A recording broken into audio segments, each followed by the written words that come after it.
record. Hello. Welcome, Lucy, to your combined reading. Welcome, welcome, welcome. Esme should be joining soon. Esme the cat. She's not here yet. All right. Ba-bum, ba-ba-bum, ba-ba-bum.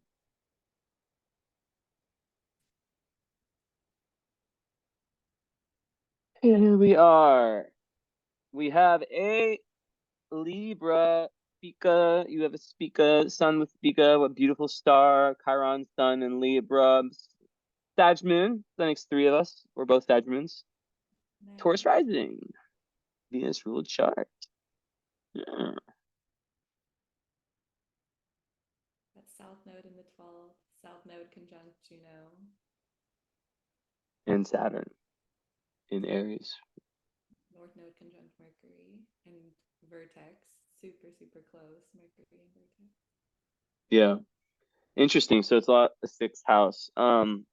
So when you see a lot of energy in 12 and 6, it's a really karmic lifetime for you. There's lots of endings, lots of beginnings, there's lots of fate, right? With Vertex and North Node together also, right? There's a lot of fate.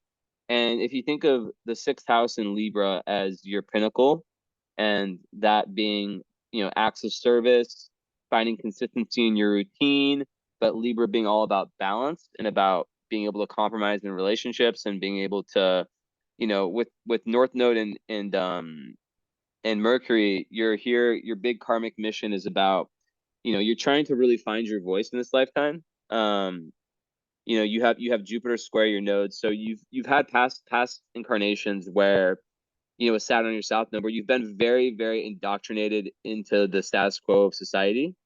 And because of that, it's kept you away from Jupiter, which is expansion, knowledge, truth, right? So you've had lifetimes where you're dealing with the karma of those lifetimes where maybe, let's say, Saturn is like the business owner, the go-getter, the hustler, the person in charge, right? And it's like, imagine someone who in today's day and age is like a CEO, like big time person, right? And Aries is like the leader, so that's South Node and Aries. Been there, done that's Aries. And because there's so much in the corporate world, blah blah blah. It's just a modern day example. It keeps them away from understanding truth, from understanding the the real purpose of life, right? So that's what you're really here to learn. You're here to learn a lot, and one of the best areas for you is career. You have Jupiter midheaven. A lot of times people with that have very successful fathers or just very successful, even husband, just very like someone that's really, really been beneficial to you in your growth for you, in terms of your career. You also have really, really good fixed stars for success and for wealth.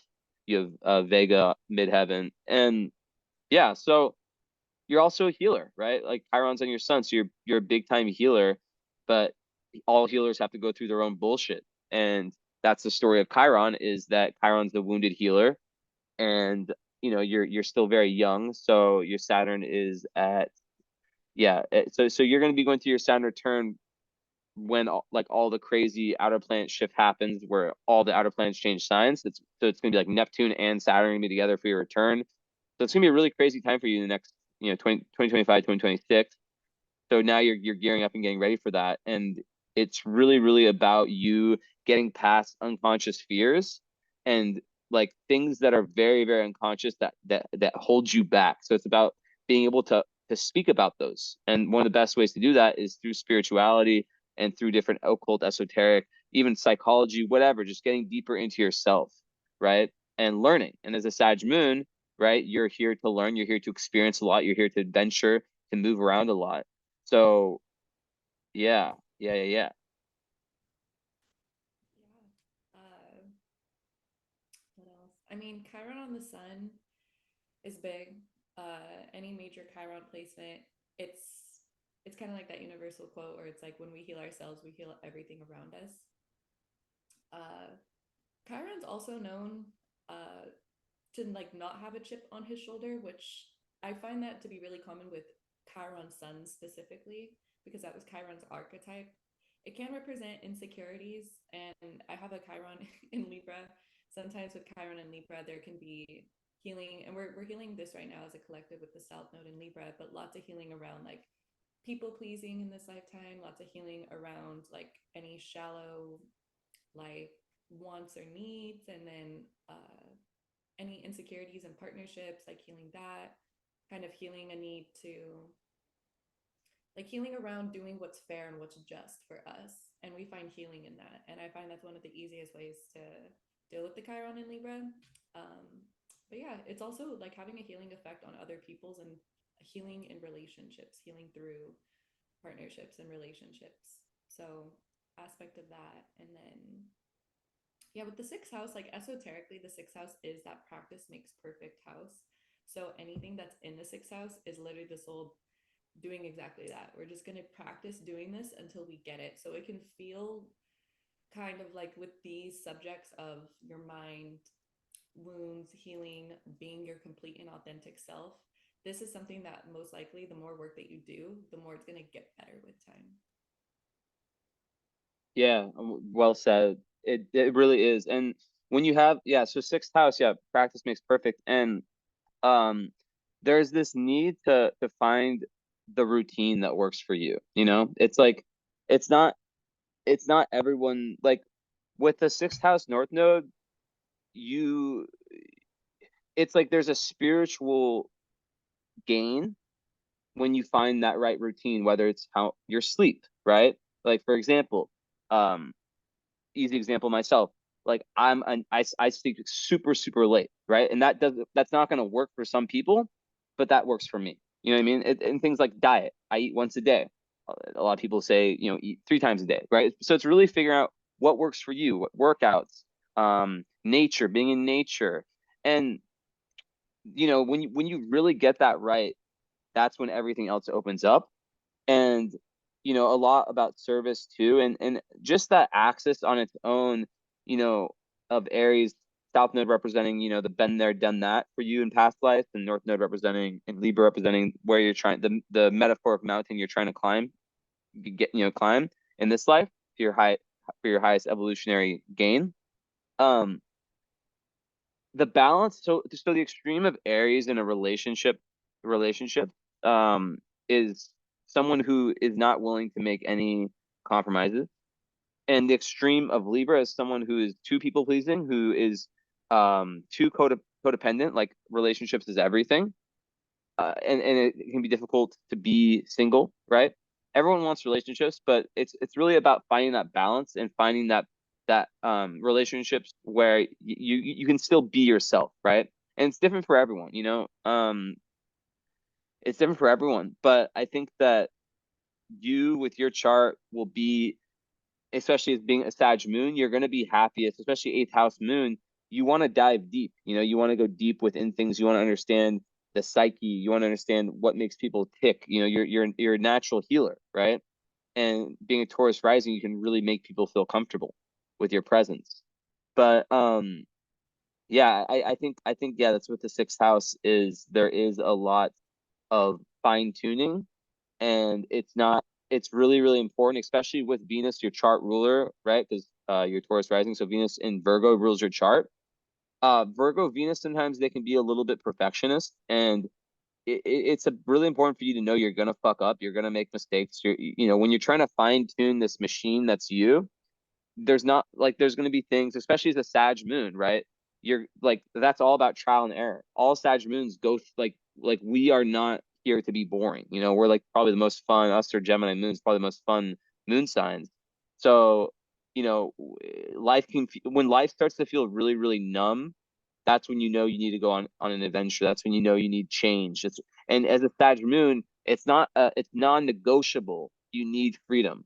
Like so in relationships with when we correlate this with your North Node and Libra, you need relationships where yes, Virgo Venus, there's that consistency. Um, Virgo Venus people, they love people who they can depend on. They're very good nurturers, but there has to be like an even of give and take, right? Because and then also you have to have freedom. You can't feel so like the person you're with is so clingy and so like not allowing you to be you. You know what I mean? That's why I always advocate for sleep for people. It's to each their own, but there's actually studies that have shown that sleeping in separate bedrooms is better for relationship success. And I know it's different for person to person, but that's an example of like when you have your own, you can be with someone and you can still have your own lives, you know? Because my theory is that people get sick of each other. Like I don't care how good of a person you are, you're gonna get sick of that person if you're um if you're with them all the time. So yeah. Yeah, kind of going off what Jesse said, just the themes around codependency, the themes around interdependence and relationships. I think the interdependence aspect of Aries Libra placements is the prime spot of being able to be fair in a partnership, being a good partner, knowing what it takes, kind of playing devil's advocate. That's one thing I do really, really like about Libra is the fact that it's represented by the scales, right? So it's the only sign that's not represented by something living. Therefore, it can kind of take emotions out of it. And it is ruled by an air sign, which is communicative.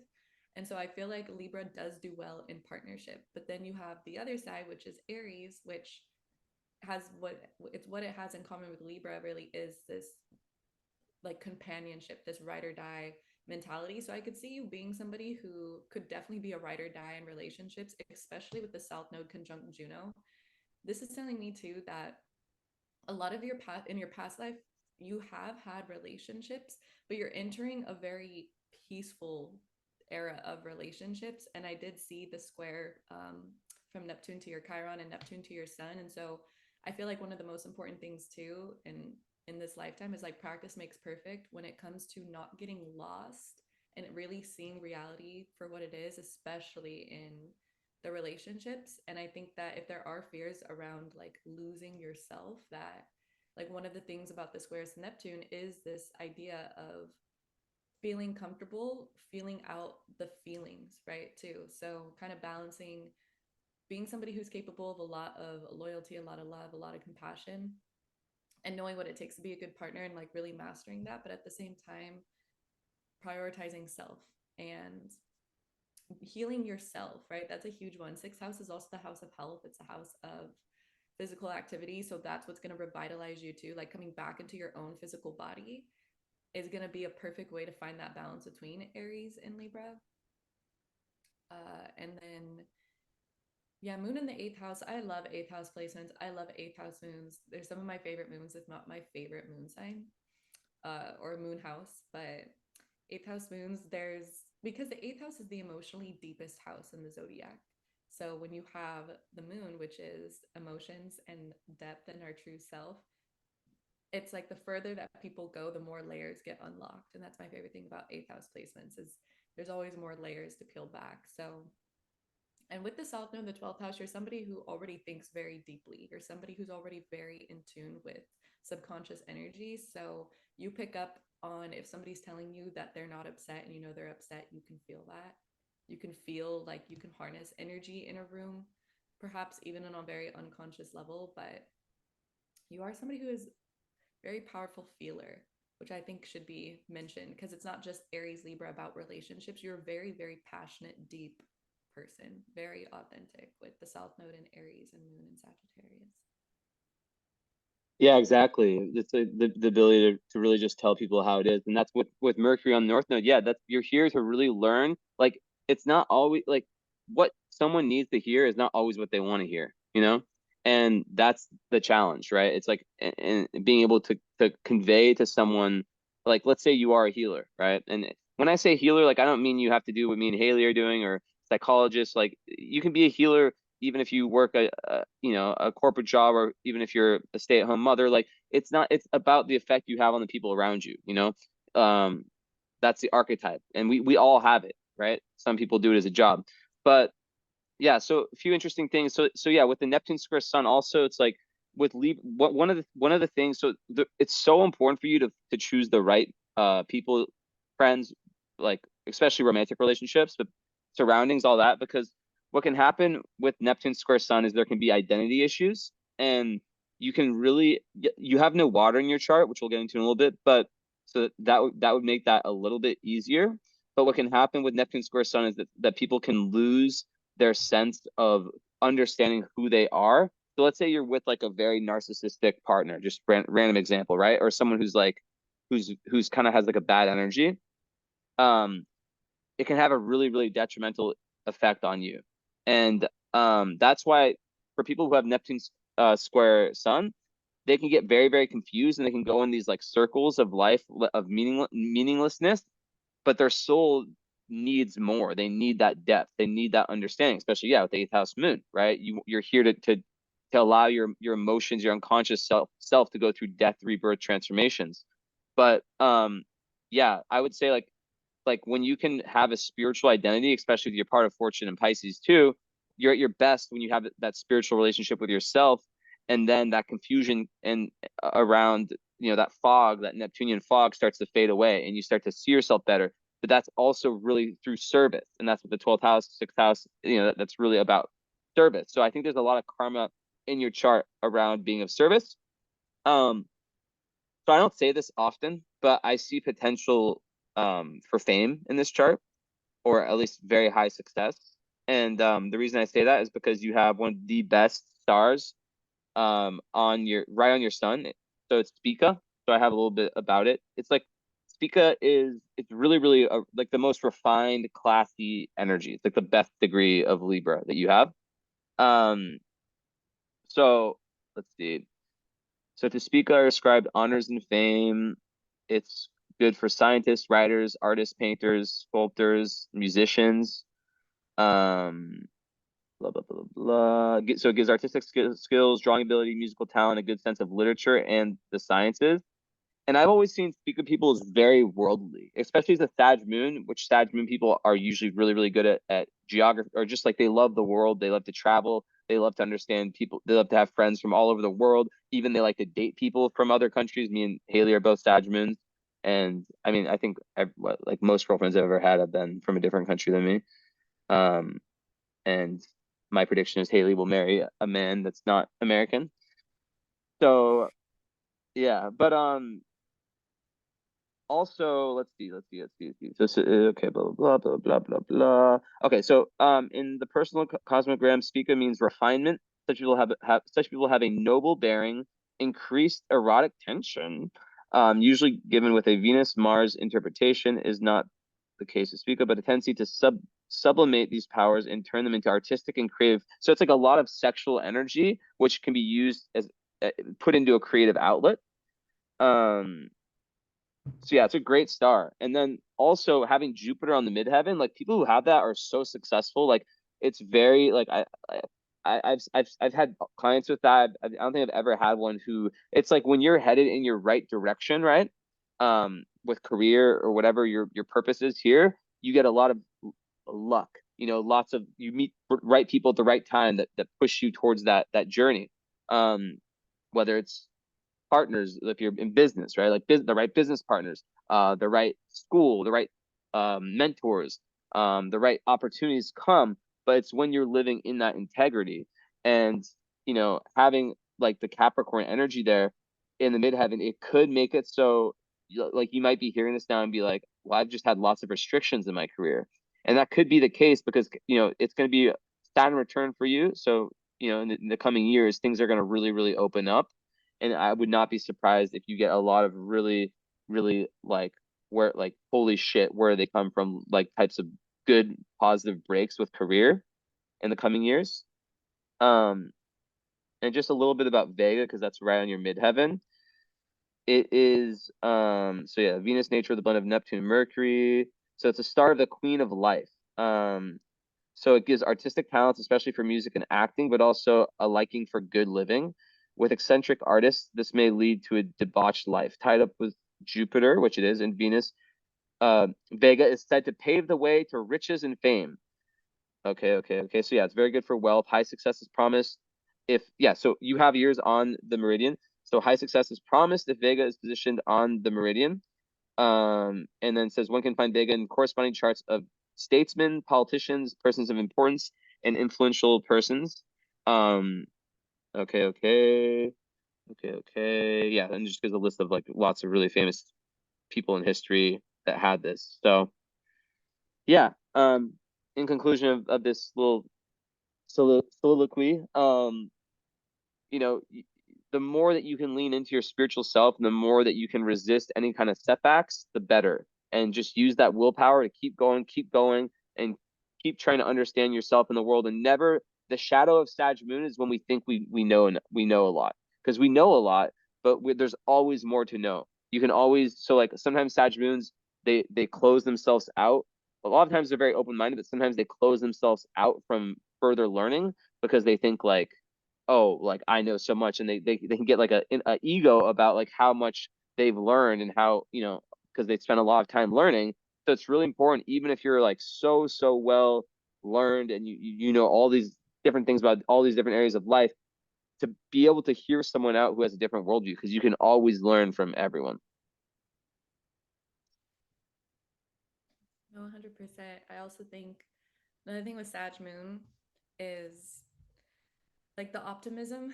Uh, right. So I could see with like a Libra Sun, Taurus rising, Sag Moon, South Node, and Aries. I feel like you're somebody who likes to feel good, right? That's what I see. I see you as somebody who could probably bring amazing vibes per se, right?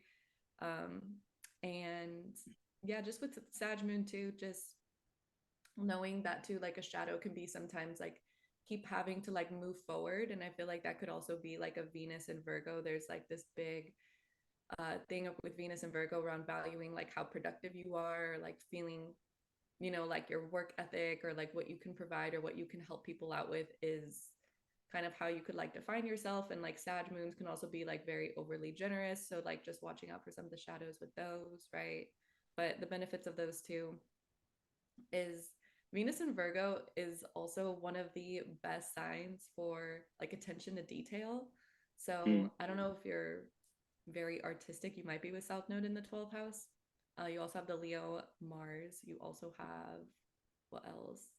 There's so much art, like the stars, like there's so much art. But I think like to your point, it's like with the Venus Virgo, it's like the only thing that can get in your way is yourself, that perfectionist like mindset of like I have to do 100 or zero. So it's like allowing yourself to fail. Right.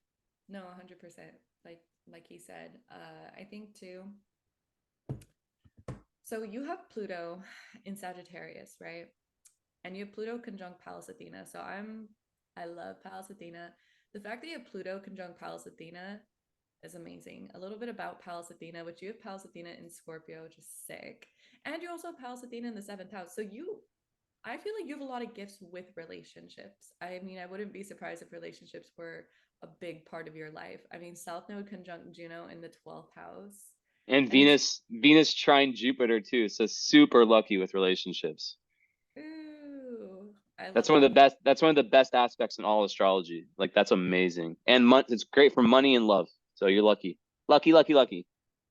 Yeah, no, very lucky. And with the 12th house energy and Saturn in the 12th, like it just seems like a lot of like good karma too. Like the fifth house is a and part of fortune in the 11th house. The 11th and fifth houses are the good karma axis houses. The fifth house is more like pleasure felt on a personal level and actual fulfillment and happiness. It could be like a creative dharma too. The 11th house is connected to collective consciousness, but it's the house of hopes and dreams. And they say with the 11th house, it's like careful what you wish for because you might just get it. So it's one of those things. Even with like good karma accesses, you can still have excess, right? Fifth house natives can sometimes get addicted to like feeling pleasure, like through food, through sex, through anything. Like, and Taurus then too. it's what? Oh The yeah, Taurus Taurus. rising too, for sure. Exactly. Well, it's so prominent because Venus is your chart ruler, and then you have it in the fifth house.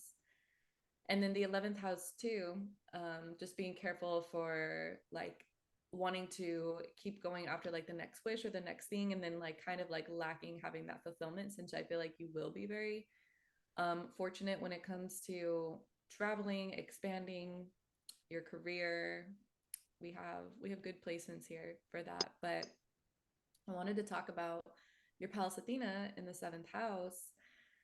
Pallas Athena is our third eye. We all have a Pallas Athena placement in a house. Yours is in the seventh house of relationships. So your third eye is very open in relationships. It's the area of life we are the most strategic in naturally. where we can rely on our own inherent wisdom very well. And even to a point where other people can try to give us advice on that area, but you really have to listen to your own self to feel like you can move forward. With Scorpio too, Scorpio is extremely strategic sign, if not the most. I say Virgo's really up there, but Capricorn's really up there. But there's something about Scorpio energy that allows them to anchor in subconscious energy. I think that's the difference between Virgo and Capricorn. There's that lack. We have sober planets for Virgo and Capricorn, but Scorpio can lean into what other people are feeling, what the vibe of the situation is, what the motives are, people's dark sides, people's light sides, people's weaknesses, people's strengths. They assess all of that on a very, very intricate, calculated level to the level of Virgo. But whereas Virgo relies on that gut instinct, Scorpio can feel everything in between on top of what already is being shown. So with relationships, I see this as a real power for you. It's in the last decan of Scorpio. Your descendants in Scorpio, obviously, Scorpio energy is something your soul subconsciously is very attracted to. And this aspect of you portrays that. It portrays that in relationships, you not only have the ability to help others so naturally, the ones that you're with, I think it also could help that you are South Node in Aries, that there is this aspect of you at your highest where you teach other people how to be more like themselves. I think the big thing is balance with your own self. But you also have a conjunct Pluto, which Pluto, wherever Pluto is the most powerful part of your chart. It's where where a lot of your power is held. So anything that's like third eye stimulating, anything relating to strategy, anything related to like your intuition relationships, that is one of your most powerful aspects of yourself. And if your Pluto's in the eighth house of power, your Vesta is in the eighth house, you view power as something that's very important, but I think you have a healthy relationship with it because I think you do value it and you see different sides of power. Although with the sixth house in Libra, there could be, I think, like more like surrounding peace in fairness, but Yeah, definitely. And with the eighth house also, like, there's the question of ego versus soul with Pluto there. And it really, when you have Pluto eighth house, moon there, it's just it's very intense. And it can really bring up the question of, what do you want versus what do you need. And um that, for example, like, let's say, like, the ego wants this materialistic life. I don't know, like, let's say, like, if it's like a career choice, like, let's say the ego might want, oh, I want the status, the money, whatever, but the soul needs to be the healer, to heal people, to heal itself, right? That's like a random example, right? Because with the eighth house, it's going to be very hard for someone, like, if we just look at your moon, um it's going to be very hard for you to be satisfied with just a normal life. Um, you're going to want to go deeper, and any fields of study, any fields of work that, for example, psychology, right? Anything linked to healing people could be really good for you because your Sag moon, that need for variety is going to be stimulated. That need for, and then the karmic need for understanding truth. That, like, who are we? Where do we come from? Where are we going? Those types of questions, those deep existential questions. Like, you're going to want work that can help you with that. But then also there's a lot of, like, I see lots of, like, Vega people have, like, lots of, like, success money wise, and sometimes the fate is to be doing something like that and then something on the side that's maybe astrology or human design or numerology or whatever, right? um but a lot of times, when you have Chiron on your sun, it makes that a huge part of your identity and who you are. So a big purpose of your life is to bring, of this lifetime, is to bring balance to yourself and to heal yourself, and then to help heal others as well in the process. So you'll kind of come off that way, and very grounding to people as well. So with the Taurus rising, but yeah, they get along well. Your sun and your moon, they're two signs away. And overall, I just think that yeah, you have a lot of Venus, so there is a lot and then Mars in fire, Mars in Leo. You really, really want to just create Mars and Leo people are really good at being in their inner child. When you have Leo placements, it's also very athletic too. It's good for being assertive and doing sports would be really, really good for you, especially with all that sixth house, right? Being able to like figure out how you can move your energy and really perfect that movement. Um, but yeah, so I think that when we bring everything together, the lack of water, so you could really benefit from taking baths, from living close to water. Um, anything like drinking a lot of water, right? These are things that are really, really important for you. Um, when you lack water, right? So there's no Pisces, Scorpio, um, personal planets or Cancer. It's just like it doesn't mean that you're not an emotional person. Like it's not like that. It's just that, you can be, because there's fire, there's air, there's earth. You can be like, sometimes people who lack water can be a little, they have to make a more like an effort to really be connected to their emotions.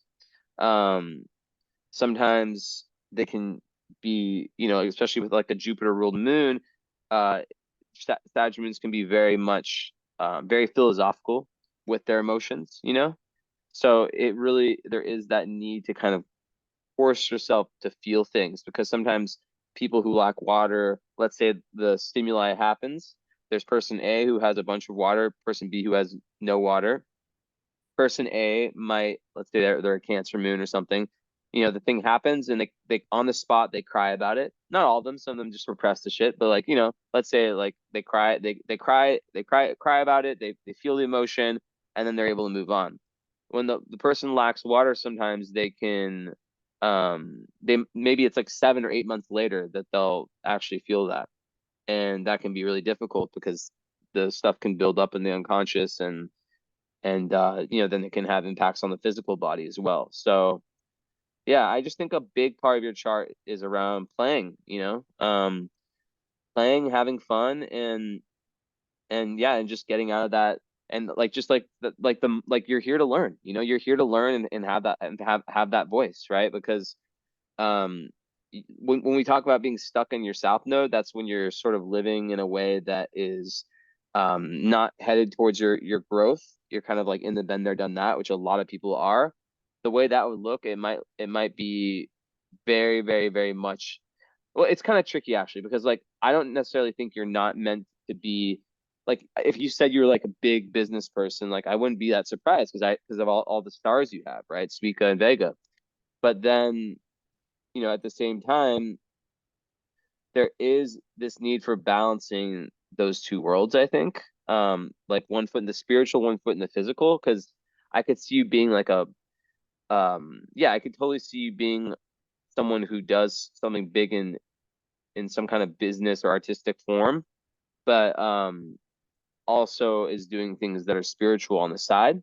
Or I like it's just there needs to be that balance, because if you're too far in the material world, the consensus reality as they call it, then it's going to kind of go back to that Jupiter square, right? Where it can be really like, to resolve that square karmically, you have to travel physically or metaphorically, talk to people with different worldviews, try on different people's worldviews and see and allow yours to change, right? Because you have Neptune in the ninth also in whole sign. So, people with Neptune in the ninth tend to have very, and Jupiter in ninth obviously is an amazing placement. You're a philosopher, you love to learn. um but yeah, and then it just kind of goes back to that. And then yeah, Neptune, it's like there's that usually people with Neptune ninth house have very spiritual belief systems. So a lot of times they'll reject organized religion, although Jupiter there, it can actually be very, for organized religion. But the point is that yeah, you're really here to find truth, and there might be a lot with eighth house people. They have these very, very different periods of life. Like one period's like this, and it's just the changes are so extreme. The different chapters, they're so different, and that's just part of the karma of eighth house experience a lot. But sometimes that is difficult because there can be really intense endings, that there can be lots of resistance towards. So yeah, just always allowing yourself to grow and to just know that you need to be able to make room for something that you can't even imagine. Like imagine in your life there's something waiting, because a lot of people what they do is they fill their life up with so much stuff that there's no space for like a new person, a new situation, right? So it's like I think that's part of the challenge for everyone is how can you allow yourself to, and that's also with your all your Libra, because Libra has trouble saying no, right? So, but like yeah, so it's like imagine like there's all these different people or energy or things you can be doing. Is there enough space in your life right now for you to be like, boom, I can just go do this thing, or I can go meet these people, I can go make this massive change, because the eighth house Sag moon needs that liberation, that freedom. Yeah, I really love your Sag moon in the eighth, and I feel like you do too. The Vesta, wherever Vesta is what our soul deems most sacred. And not only is that emotions for you, which I like seeing, you actually have, even though there's a lack of the water element in your chart. I mean, even looking at the element table, it's just funny on Jesse's screen. It's just like fire, earth, so much earth, air, and then water. It's just like blank. But it's showing up in other ways though. It's showing up with your eighth house placements. Like I said, it's emotionally the deepest house. Uh there's just true intimacy. Intimacy is a very big theme with the eighth house. Intimacy looks like so many different things, but it can look like going through the worst times of your life with somebody else, learning to trust other people, watching somebody like love you through like your transformations, through dark periods. The eighth house natives are not oblivious to the strange, dark, and mysterious parts of life, the occult parts of life that a lot of people skip over. A lot of people are not comfortable talking about power, about sex, about intimacy, about the occult, about death. So, but eighth house natives, they can really surprise you because even with the lack of water, right? It's like you can come off like somebody who's very grounded, somebody who's very passionate, somebody who is intellectually stimulating, and then it could be like, oh, I wonder if I could tell this person something, and I feel like people do confide in you, and then you take them deeper. I feel like you have that capacity to take people deeper. You have that capacity to cultivate a real depth in your own life, in your own personality, with other people. And another thing about eighth house natives is other people can become very like obsessed with you. Like people Yeah, can, big time. yeah, like the obsession is very real. If you meet other eighth house placements, or like other people's placements fall into your eighth house, so anybody who has like Sagittarius energy, this can be like a very, very deep relationship. So the lack of water too, I mean, it's something that's there, but for the most part, the eighth house I think really helps with the fact that you are a very deep person, and then you also have part of fortune in Pisces. So the more that you do embrace all emotions, you do embrace and be very understanding of all people, all walks of life, and you can empathize in that way, the more prosperity does come to you, and the ability to relate to humanity a lot. So, and then like I said, Vesta on your moon, you really value emotions, you really value intuition. You also have Vesta conjunct Ceres, which Ceres is all about nurturing. Ceres is mother. Ceres gives me water energy too. So very, very nurturing, very, very emotionally deep. And then, yeah, South Node in the 12th house too. This is also really, really deep energy. The 12th house natives have this superpower where they can really feel into all different energies. Like I do feel like they see people and things very clearly, yet not clear at the same time.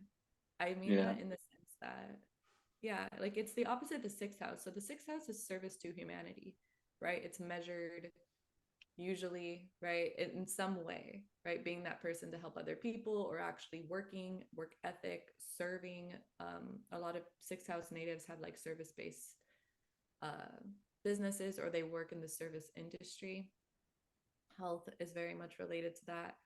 But the 12th house is selfless service to humanity. So the 12th house is all those moments that are not measurable, like standing up for somebody else that's being bullied is a very like 12th house thing, like being a protective of the gay person that people are picking on. Like a 12th house native, for the most part, depending on like their relationship with humanity, it can be hard for them to see certain aspects playing out, and they really can have a soft spot for humanity in this sense, regardless of maybe like 12th house uh their own like view on things, because they too can pick up on energies of, like I said, of people, of their true intention. So 12th house native might not like somebody else and they don't really have a reason to, but they feel out energies and they can really feel if somebody has good intentions or not. They just always have this hunch. So I really trust like 12th house natives with uh like some strangers,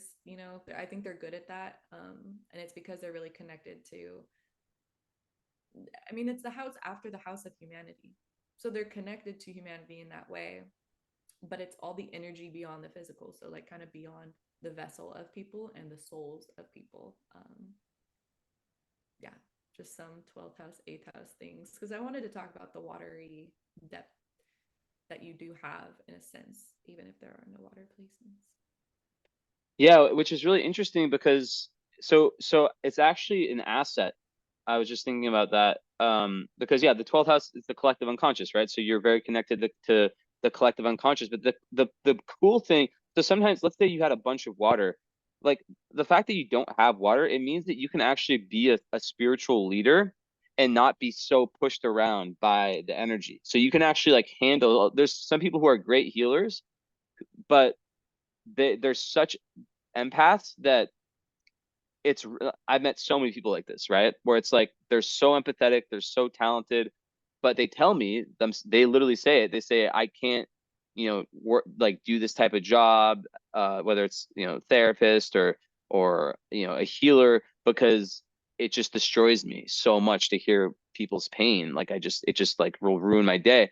But when you don't have that water, you still it's not at all like you don't have the empathy or anything like that. No, it's just that you actually would have a higher potential of being able, like especially as a Sag moon, to see the macro, the big, the highest potential, the big picture of how, let's say, like you're with a client, let's say you're doing some type of work, right, with clients, and like they're telling you about what they're going through, you might be able to see how this little challenge like how like fits into the big picture to their grand healing journey, to their grand life journey. So yeah, it's actually quite nice. And then yeah, you do have the water houses. You have every water house is full, so you have Mars fourth and all the eighth and all the 12th. So it's like it's those areas of life. So you're meant to really manifest yourself in those more watery realms, but not be so emotionally led to where you're not able to work and be of service in the best way possible because of how much shit's just fucking you up, right? So that's an asset. And yeah, so I think that like one other random thing, sixth house is animals. So you can really, really be healed by animals. I would definitely I would be so shocked if you didn't have animals. Um and it could even be like some karmic pets for you that help you, find this confidence to speak your truth. Because like, with and even like with your Uranus, right? It's like 0 degrees, it's 10th house. So it's like your career, when I see that, I see a good amount. Uranus, Neptune, right? And Placidus, they'd both be in the 10th. Um, I've never met someone with that who doesn't whose career, I guess, there's not some, because with Neptune sometimes there's like a level of sacrifice. Like let's say there's a person who can make a bunch of money if they go one direction and a bunch of fame or status, but then the other direction is more true to their heart and their soul. Sometimes that happens. In Uranus, it makes you really want to be doing something different. So there can be lots of career, you can go through different career changes that mimic your eighth house growth, right? So it's like, let's say you have different eras in your life, era one, era two, era three, based on your growth and your idea of truth. As you're updating like a phone, right? Your phone updates. So you're like a phone in that sense. We're all like phones where we update, and then when we update our view of reality and what's important, then we want to update um what we do for a living, or what we do in the world. So I think Uranus there definitely is, it's and it's going to be activated by Pluto here very soon, already pretty much is. So it could be, I would predict that your life purpose really gets kicked, like moving forward these next few years, like big time, with your Saturn return and with Pluto being on Uranus. And it's just okay. Just knowing that it's okay to not be like everyone else. A lot of people are fucking stupid, and like that's just the truth. And they just kind of are brainwashed, and they just they don't think critically. So that's one thing you're here to do, is you're here to learn um to think outside the box, and to do things based on your authentic self. Yep. I like the authenticity that Jesse talked about because it's so true. I mean, you have it at 0 degrees. So, and Uranus in Aquarius is a beautiful placement. Uranus feels great in Aquarius. I feel like the Uranus and Aquarius generation is just very smart. 0 degree placements often recognize or represent a new consciousness, and you are the epitome of that thing. So, just like first house placements, uh, it's like learning to walk for the first time, right? Like you are walking, like that is your only objective. Like you are somebody who's taking their first steps. But 0 degree placements can also, like, you can stumble a little bit. So it could feel like a little exhilarating, a little new, a little uh but it's exciting. The soul is meant to have new experiences with this placement. So it's one of my favorite things to see because so much in a chart is karmic, right? And like everything is, right? But then when I see 0 degree placements, it kind of gives you like a little bit of like a fun pass to just like, you're kind of just allowed to just like explore this. And that's like one of my favorite things about first house placements, 0 degree placements, because it is just like this potential, right? It's like before you ever start, there's this infinite field of potentiality, and that's in your 10th house of purpose. And I wouldn't be surprised too with your 8th house placements, your 12th house placements, 12th house representing big endings, 8th house also representing big endings, and Uranus in your 10th house of purpose and what you're going after. Uranus rules over quantum time, and you have like the 8th house does go in cycles, right? You'll feel like new things being birthed, and then things like Jesse said, like it's kind of hard to say goodbye, or like endings. Like we can't really understand why we're like metaphorically saying goodbyes to like people or versions of ourselves, or just chapters like closing out. And I wouldn't be surprised though if in your life you like quantum leap a lot Hmm. because Uranus is in your 10th house of purpose. It's your masculine energy. It's like what you're taking a lot of action towards. So if you ever feel like with the Sag moon too, like Jesse said, like if you ever feel like you're that hope, like Sag moons always give me like that Star Wars feeling of just like the last hope. Like Sagittarius energy is just very hopeful, even in So the optimistic. so optimistic. Um, Yeah, it's just the arrow, right? It's like the arrow that just gets shot into the sky. And that's like the beauty of the mutable fire is just like I'm passionate, but wherever the arrow lands, the arrow lands. And I guess that's like meant for me. And that's like the higher knowledge of, right? It's like kind of putting in some statistics, right? Some stats, but it's also like, you know what, I'm just gonna go where I'm led. You can definitely trust that, especially your moon. Um, yeah, there's like a trine to Mars, the trine to Juno, there's a trine to Black Moon Lilith. Like you really can like trust your own instincts a lot, especially with freedom. Like when you want to feel free, it's just so big for you in this lifetime to like feel free. That's a big thing with Uranus and Aquarius too. This is the generation that says like I want to be called what I want to be called. We're blurring the lines of like being put in boxes and we want to feel free in all ways. So I think you could be like that could be a major theme. It's just like, yeah, I mean, you don't really have anything in your first house. Like, however you want to define yourself with Chiron and on the sun, like, do that if it heals you. Like, defining yourself is a big thing in this lifetime. And I think what Jesse said, like finding your voice with the North Node conjunct Mercury too, is really big. So Yeah, definitely. Finding your voice is such a key. And yeah, it's interesting, like fourth house Mars, like I wonder how, and of course that, that'd be probably fifth house in Placidus, but in Black Lilith there, I wonder how things are with your family. It's 22 degrees also, Haley. I'm sure you'll want to say some things about that. But yeah, it's a very tough degree, right? 22 Leo especially. So, perhaps there was like some clashings early on with family.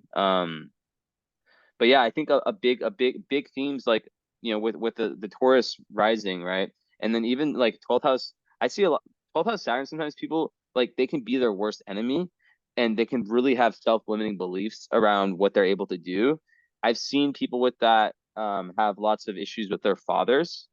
That's something I've noticed, not always, but I've seen unexistent fathers or just really fucked up kind of karmic relationship.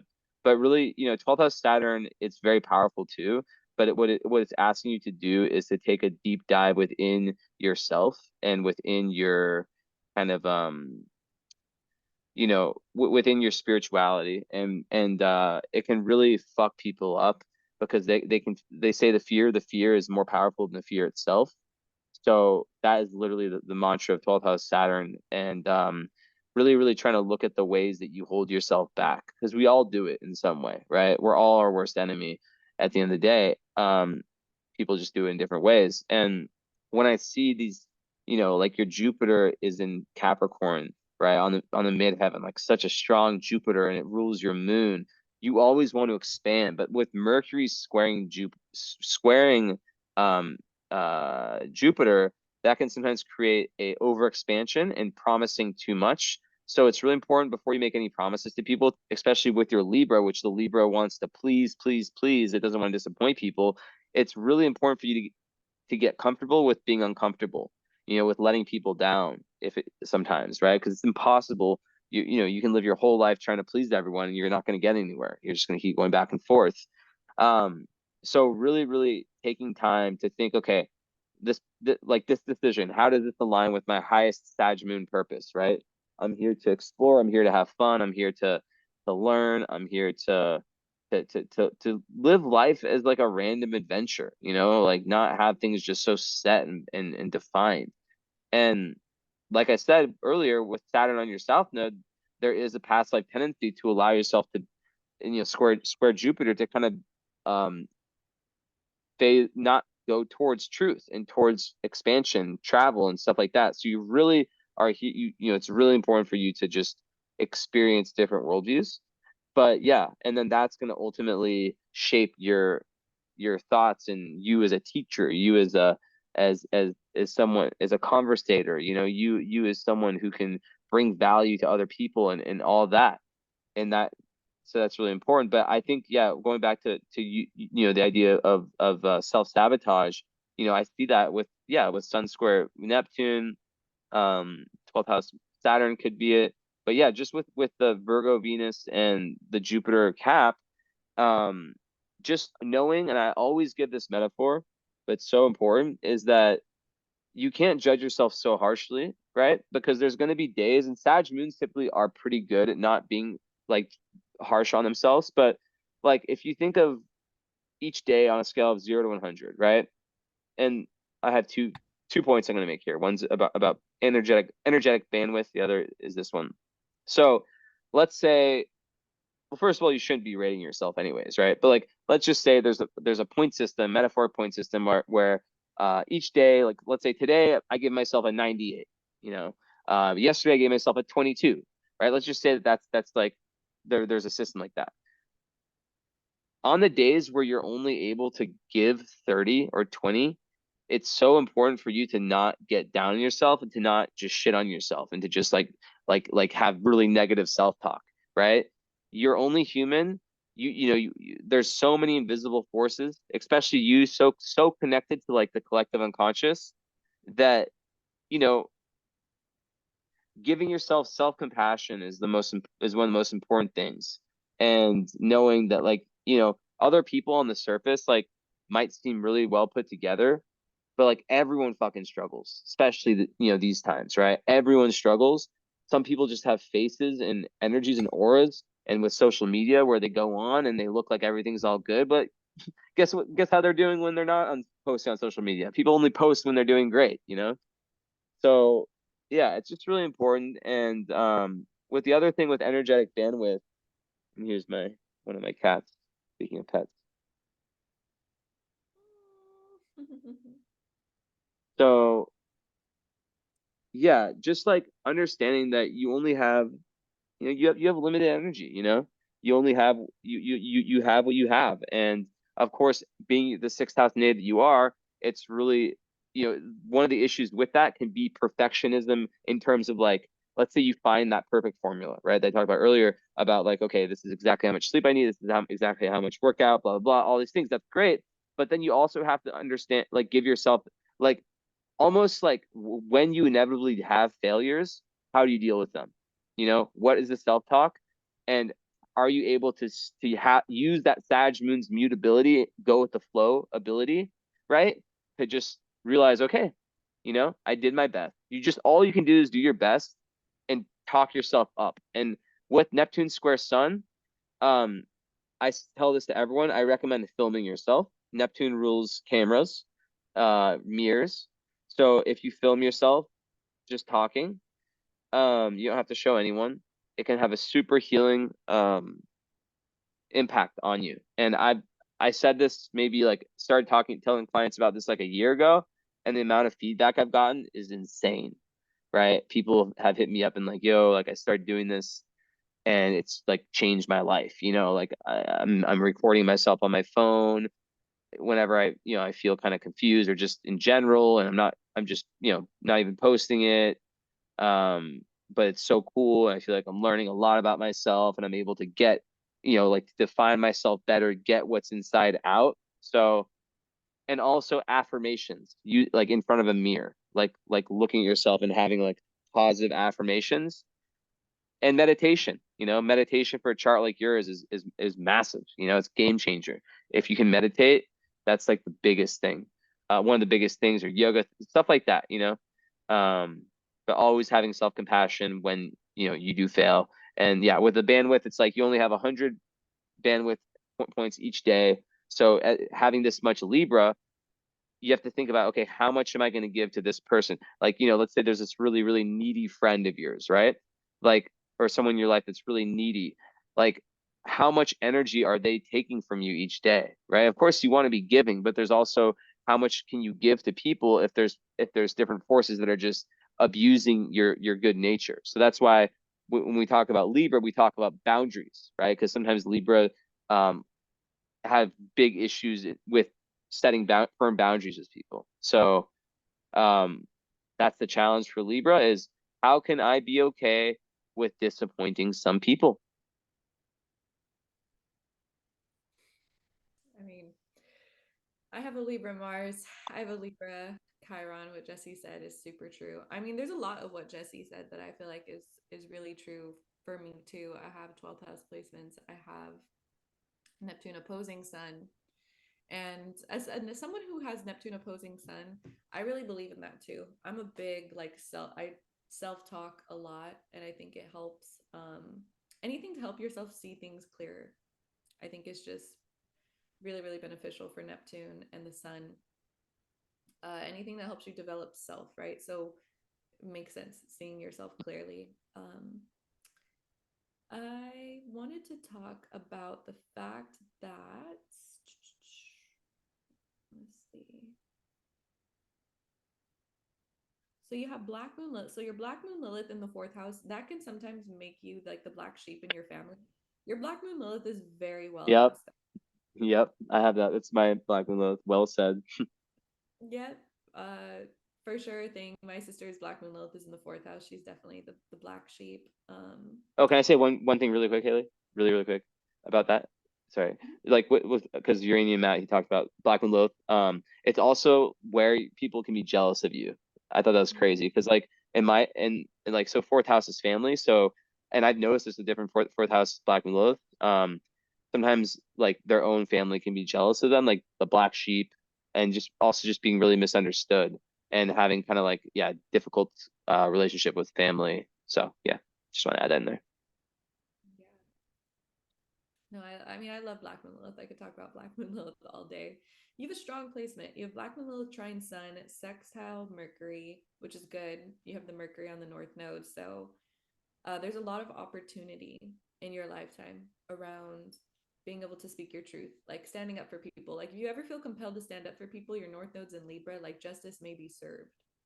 Like, I think if you want to stand up for the bully, you want to speak on a topic, it's really, really important. You have Vertex conjunct Mercury, and there could honestly be people that you meet that are very mercurial. Like, I would pay attention to any Virgos, any Geminis, any Libras in your life, anybody who has like Sun conjunct Mercury, like Jesse has like Sun conjunct like Mercury, and like he's a very, very mercurial person.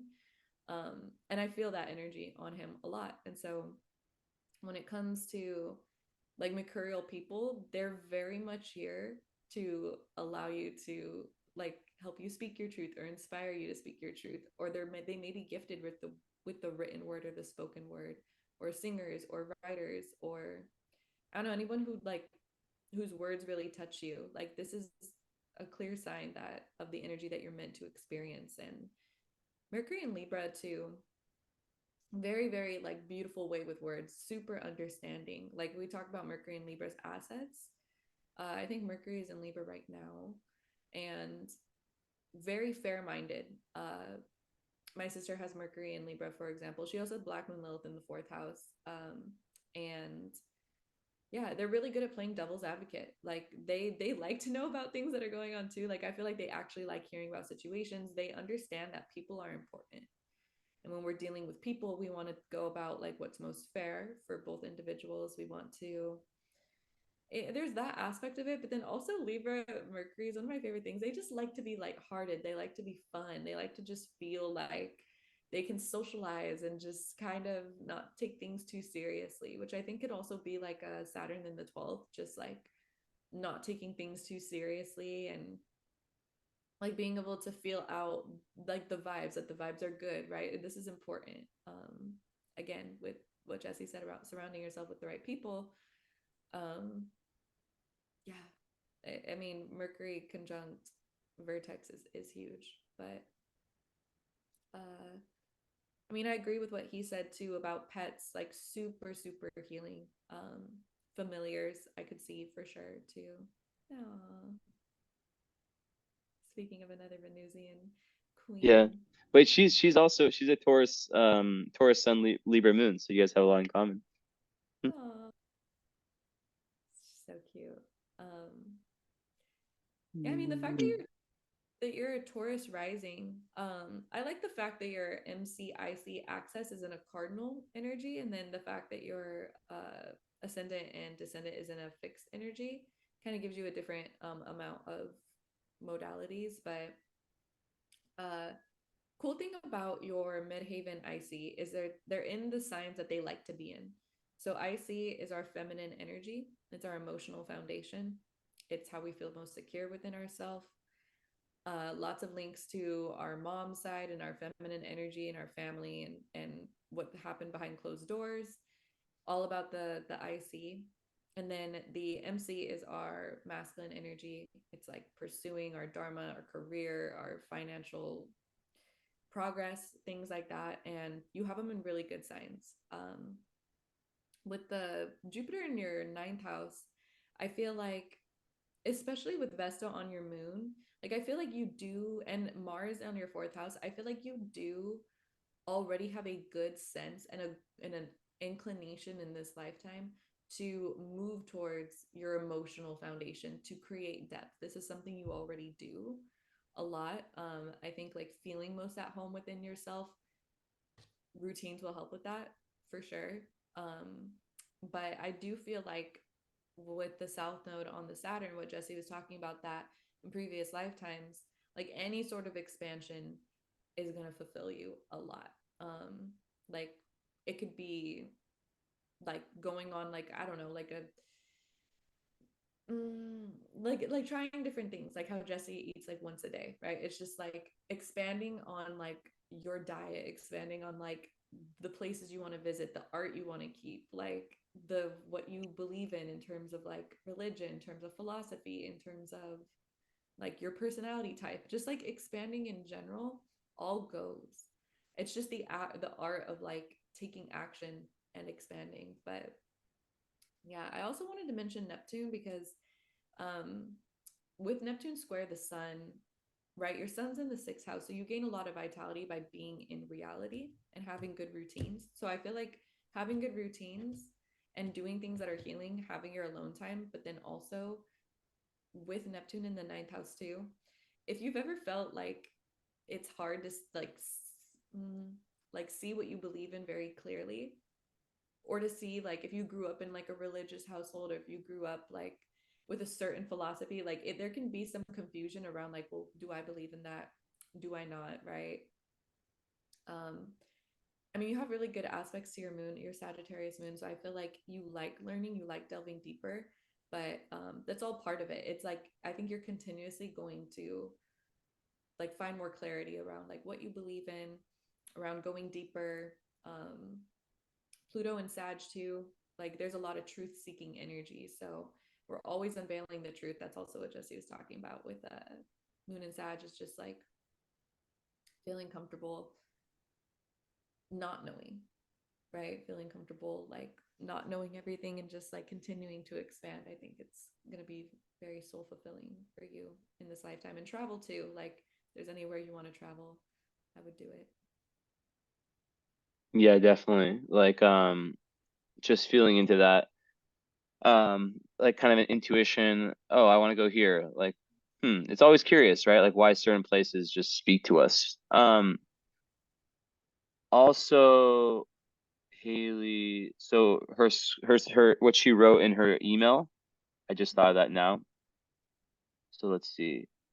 Yeah, very interesting career um and purpose things, and just signed up to do an astrology course slash qualification. So yeah, we didn't even know that, and that's interesting. I'm interested about the trine in my chart, and I'm currently single. I also had a tarot reading a few months ago, and my key card was about tantra slash soulmate. So if there's any reflection on that, it's interesting. I was just gonna bring up romantic stuff. Um, just anything you think is important, and if there's anything, yeah. So everything with like solar return transits, like that's like a different reading that we don't offer that so far. We don't, yeah, we just do natal. Um, but some people have reached out to me who've done this reading. Actually, only one person and done the current astrology. So I think, me and Haley both offer some version of that. So yeah. So I think definitely, yeah. So astrology obviously is amazing for you, and that makes that whole, yeah, midheaven.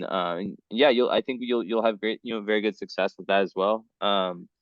It really opens up that whole Jupiterian Sagittarius energy, and it's totally in line with the Chiron on the sun. And I think, you be able to, yeah, like I was saying earlier, like, and that's something for me as a Sag moon too. Like people have told me the most fucked up shit, and eighth house is the house of secrets. So as an astrologer, you get to know everyone's secrets.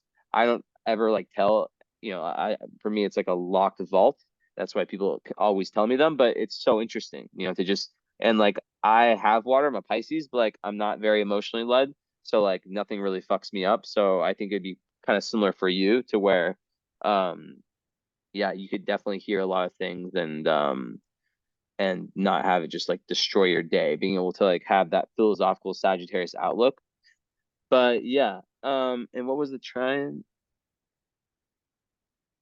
About the trine in my chart. Yeah, well, I mean, it was the trine was Venus and well, there's Moon and Mars, there's Venus and Jupiter. Um, hold on. But yeah, like overall, so with love, obviously, so you're studying astrology, so you know there's no such thing as like this sign's good for you, this sign's yeah. I mean, any sign can work with any sun, any two people can work. It's just, I would say for you, just having this level of, you know, when we see Juno in the, you know, with the South Node, I think that that is very karmic, like very fated. Past life, you know, whoever you're gonna marry is going to be very, very fated. The most important relationships are going to be very based on past incarnations. Um, and you know, just really wanting someone who is a Sag moon, Juno and Aries, you need that adventure. You can't be with someone who's super closed off. You need someone who, you know, who at least is able to be in. I think every Sag moon person that I know, um, they need like yeah, sometimes it's good to like have people who, like, let's say you have no water, so having someone with water, you can I see that a lot, right? Where people um have successful relationships with people who kind of fill in their chart, and it kind of goes both ways. But also, you know, just on a lunar level, and I'll share this. Hold on. Yeah, so let me just go back to share screen. Yeah, so I think that just like having that freedom is really important for you in in relationships, being able to, yeah, with also Haley was saying, yeah, too, with Neptune square Sun, like, you know, there is a need for alone time as well in space. And a lot of times, yeah, there can be that potential, because even with the moon square Venus, people with that, sometimes that's a big potential for codependency, that aspect, um potential, right? So just like understand that a lot of things in this chart can lead there. But with your North Node in Libra, you're trying to find a very balanced, fair relationship where you're able to communicate in a very balanced and fair way with Mercury. So I would say that there, yeah, with all your fire, there's really a need to be able to be your goofy child self, and have fun and explore and do different things. But then, yeah, the Venus and Virgo, Venus and Virgo people love consistency. They love loyal partners. They love partners who, um, you know, they really value, like a lot of times Venus and Virgo, they show their love by the actions that they do, right? Like I know some Venus and Virgo people who um will love to surprise their loved ones, right? Like their loved ones leave for a few hours and they just like clean the whole house without saying anything. Like that's a very typical love language for Venus and Virgo. But they love to be they need like one thing that Venus and Virgo hates is when they do these little small things that take energy, they take time, like, and they don't get noticed for it. That, oh my God, they fucking hate that shit. You know, so it's really important, um that someone you're with, you know, allows you to be you, doesn't over kind of just like, you know, gives you that space, and then also notices all the small things you do. Um, and yeah, and then like the most important part would be to have that space, and to always be, when you're in a relationship, to always be looking at, because you mentioned soulmate, like like you definitely have a lot of placements of like soulmate energy. I mean, like it's all over your chart. Venus trine Jupiter, you know, the fact that South nodes with Juno, it's massive, right? So it's everywhere. But yeah, just making sure that you're always in a relationship in that Aries Libra, you're somewhere in the middle of those two, where Aries is about independence and keeping yourself, not losing yourself to the relationship, and Libra is that being able to kind of like compromise, and yeah, it's just really about balance and not losing your, like, yourself. And you can think of it like, if you were to break up with, let's say you're with someone, if you were to break up with that person, could you still survive? Like how fucked would you be, in the sense of like some people, they break up with people and it's like their whole, it's almost like that a part. I know it's not a bad thing. Like it probably goes for everyone, where it's like a part of them died, you know, and that I think is normal. But like there's extremes to this, you know what I mean? Like if the breakup happens and then it's like just feeling like dead, you know, like that's like you relied on that person for your happiness, like that's where it's dangerous. So I think, with this axis, you always have to just be trying to figure out, okay, I'm good. I'm me. I'm still doing me. And I have this supportive relationship that's helping me. I love it, but I don't need it. I don't need it. All I need is myself. And I think when you have, I think that is the most ultimate form of power. And some people might think, oh, but that's not true love. No, fuck that. That is, you can still love someone fully, but be okay if you weren't with them. Like, and maybe that's my Aquarius speaking, but like, I just think that you can love someone most fully when you're so happy within yourself that you're not needing them. They're just a amazing extra to your already good life. So yeah. Yeah.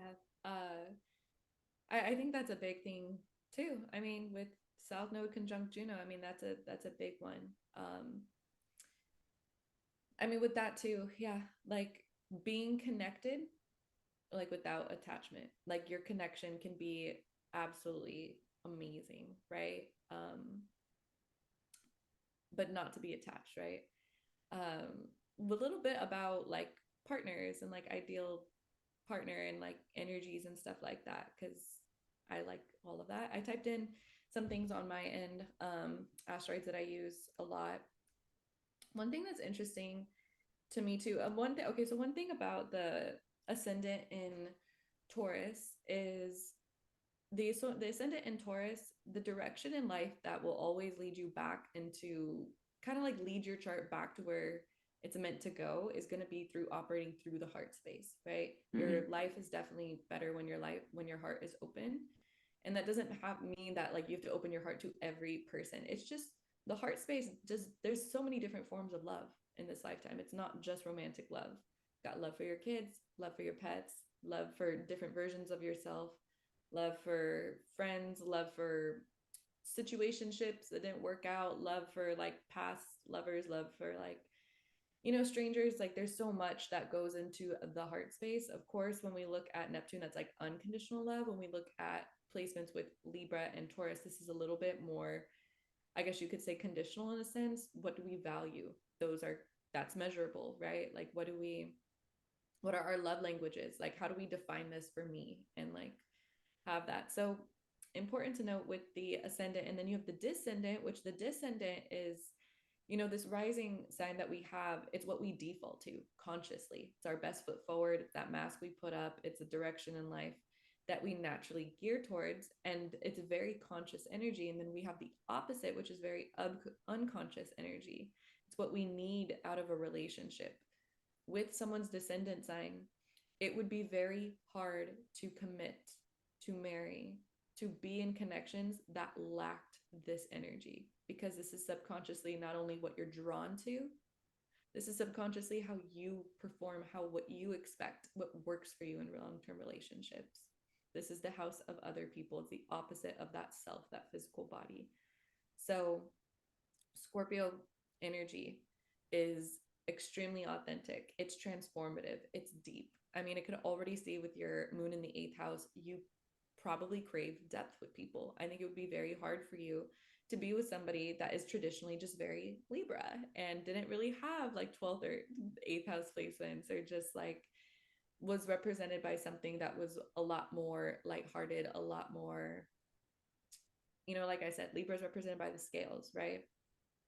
And then we have different archetypes, the Sagittarius, arrow with the centaur, right? Very magical, very mystical. We have like different signs that represent different things. But another thing too with Scorpio energy is Scorpio natives or Pluto relationships, like they change you, right? And so some people, I think that they, like, I was reading this love article and it said that like 5 things that like guarantee happiness in relationships, and one of them was if somebody makes you grow in a certain area of your life, it's seen to like produce joy, right? And so I feel like that could be something for you. It's like naturally people who take you deeper, people who ask questions, or people who make you feel things you never felt before, right? I think there's that. You could like private relationships too, like people who, like, I don't think it has to matter so much what it looks like on the outside for you. If it's really real, I think that you can approach your relationships as a very private person with a lot of intimacy. And like I said, eighth house, Scorpio energy, intimacy goes way further beyond sex. It is, it is Mm. intimate on so many levels. Um, what works for you in long-term relationships? Aries energy as well. Aries and Scorpio energy is very similar. It's ride or die energy. It's loyal, it's honest, it's authentic, it's passionate, it's sexual, it's powerful, it's independent, it's raw, it's real. It's great. I think this archetype would be something that would work for you.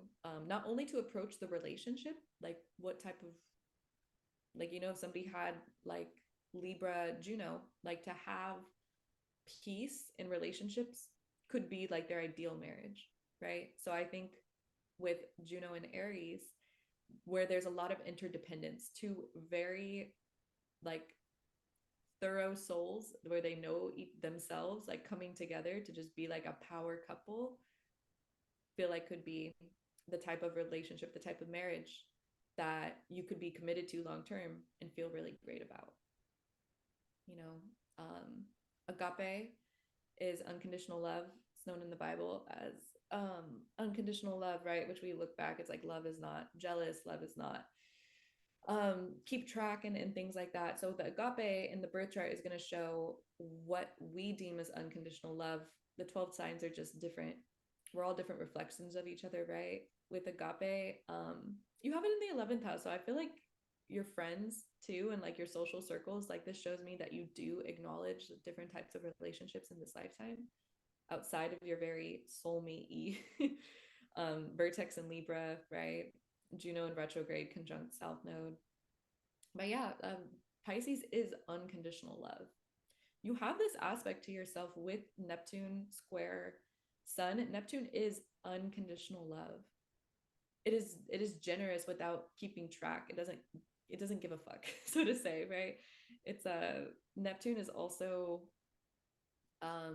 like it's that level of love where like if things don't work out, it's like you're grateful for the time spent. It's very highly evolved, very spiritual, very not conditional, not measured at all. So I think this is a really big type of unconditional love for you. You have a lot of your love asteroids in water signs. So I could definitely see if somebody like Jesse said comes in with that water energy and kind of balances out these elements, that you're going to feel very deep special connection um, to water signs. Descendant in Scorpio, agape in Pisces, link in Cancer. Without, and you have Juno in the 12th house too. I Mm. mean, it's something to be noted. But what do you think about those, Jesse? Like some of the watery stuff and just. Yeah, I think that she definitely I just think there's a lot of different types of partners that could work for her.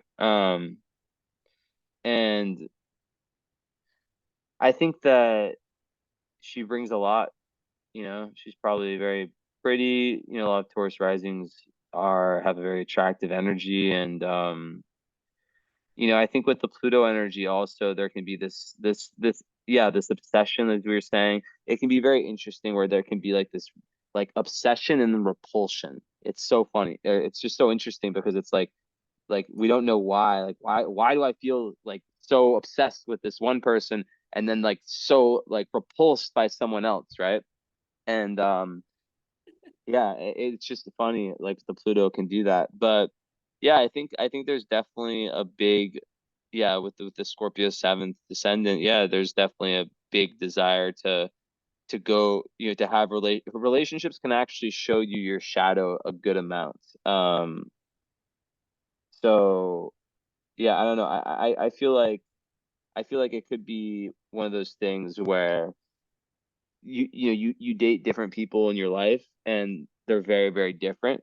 Like some people have like types, um, but others they just date like really different types of people.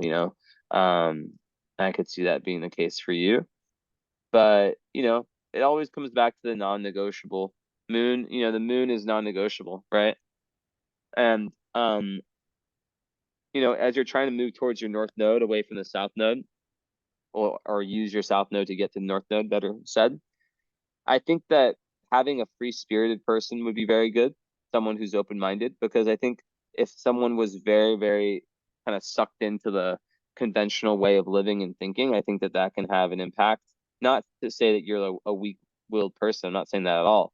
And it's the opposite. But what I'm saying is that even the strongest, most strong-willed person, the most, the person who's the most in their conviction and all that, if you're living with someone who's just trapped in themselves, and it's going to rub off on you eventually, right? So I think a level of, that these people exist who are just curious people, and that want to learn with you, but it doesn't have to be like that where you guys have to have the exact same interest and all that. But at the very least, it's where you're not being shat on for example, loving astrology, where you're not being judged, because that energy over time, it really has an effect, so that would be how I would see it. And also just not, like with the whole self-image projection, like um potential for being too hard on oneself with some of these placements, that can really play itself out in relationships too. I've seen it a lot. um where if someone is really really tough on themselves, like my brother's a perfect example, right? He's very, very earth energy, very perfectionist. And I see how his self-limiting beliefs about himself, I'm the opposite. I believe anything's possible. And I only surround myself with people who truly believe that anything's possible. But when I'm around his energy, it's very negative a lot. It's very, very like down to earth, in the sense that, and I see in his relationships how, because he doesn't believe for himself that anything is possible, he tries to impose that onto other people. So I think with some of the earth placements, and thank God you're a Sag moon, because that just explodes all that pretty much. But still, two things can both be true that are opposite, or that are very different. So yeah, just lots of encouragement. And I feel like on an energetic level, uh, the word that comes to me is lightness, like ease, like where you don't have, like, not, obviously relationships, aren't like, they're not just so easy all the time, but there's limits to it, right? And just a certain flow, I think, is really, really important. um yeah. Yeah, I mean, as soon as you said that, it kind of sparked something. Like, I think somebody, yeah, as far as like kind of wrapping up on like ideal person, like love languages, like those different dynamics that exist within yourself, like Virgo, Venus, Sagittarius, Moon, like how he said, like two truths can exist. Like we can want different things that kind of like contradict what could be seen as like a type, right? But it's just qualities that exist within us, and we want to see the opposite and kind of in somebody else and balance us out, or we'll kind of see a mirror and like relate, right?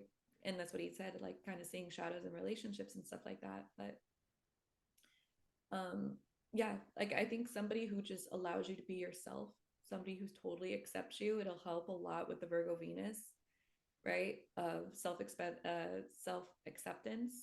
Like Virgo Venus can be like kind of critical, right? But it's because they value the small details, they value consistency, they value, yes, a good thank you for sure, Yeah. like right. And I think somebody who accepts himself and is free, you're free to be who you want, you're free to do what you want. It's gonna do the Chiron in conjunct the sun thing. You're going to be able to really have your own identity and really be able to, and Libras, like on a really healthy scale, like are so they're complex in a sense where like just their style, like how they self-express, like they, if I think of like a ton of people that I know with a lot of Libra placements, and even myself, it's like so much vitality is gained through, like, for example, Libra rules over beauty, right? healing through beauty. Like I have the Libra Mars, I have Chiron and Libra. I love like being like, okay, am I going to do all gold look? Am I going to do an all silver look? Like I am the canvas and this is my art. Like somebody who just hypes you up, honors your beauty, like honors what you want. Like Libra, Saturn feels exalted in Libra. Libra likes making their own decisions. Like they like people that give them the platform to trust themselves to make their own decisions, right? And I think it's something as simple as how you look, how you present yourself. Libra's got that down. They're really great with people. And I think that high aspect of Libra really is like defining who you are through expression, through art. And like I said, them kind of being ruled by like something, those scales are beautiful. Like a lot of people get the scales as tattoos. Like a lot of people, like there's beauty in balance, right? And that's why Libras also are so good at art and their style and just like exuding that sensuality is because they can find the balance of what looks good and appeasing to the eye. Like a lot of Venusians are very easy on the eyes. So this energy can be very easy. And I feel like that, like when Jesse said, like something that's easy, something that flows, so healing. Exactly. Yeah. There's just that flow and yeah, because it can be very sensitive to criticism, like the Neptune energy square. So um yeah, just like how with some people you feel like you always have to explain yourself and it's just fucking annoying. Like and then there's some people where they just get it. You don't have to even say it. Like even just like a look and they understand, Like let's say you're in a mood where you want to be alone. They just intuitively know, okay, leave him alone or leave her alone, right? Like those are the kinds of things that are really enabling the rest of the chart to come alive, right? But I think also one thing I see with a lot of the Libra energy is it's almost like this battle to be happy alone, and to make decisions for oneself, you know? And I've seen it a good amount where people with a lot of Libra, they have this kind of this journey to kind of get through different codependent tendencies. And once they do, then all of like this good, Jupiter, Trine, Venus stuff in your case, like good luck with relationships comes. But at the same time, having South Node in Aries, that does convey that you have a karmic tendency of being quite pioneering and independent, right?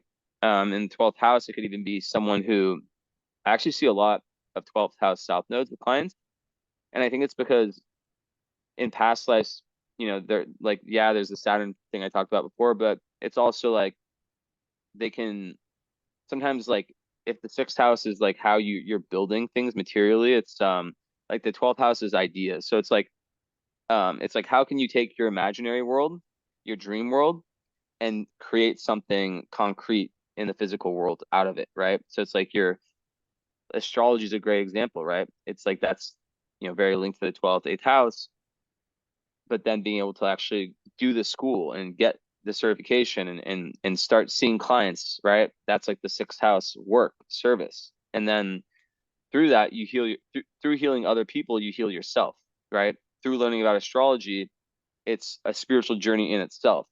Just learning about the archetypes. Like I was talking today about Saturn and how like you don't even have to really have like I was talking about my year and how it's been like the most difficult year of my life, probably one of them. And it's a very Saturnian year, but I don't have any Saturn like trans or anything, but just understanding that Saturn is like that teacher that puts you through the grinder and then you're able to come out on the other side as a much stronger person. Like just these little things that you learn about through astrology and you just apply your life, like that's part of the journey in itself. Because like as a Sag moon, it's all about how you frame things, right? Like the idea of like, oh, like creating stories, like I'm depressed, when you create that story, then what freedom does it give you to not, like be depressed, right? You wake up a day, everything should feel like anything can happen, like anything's possible.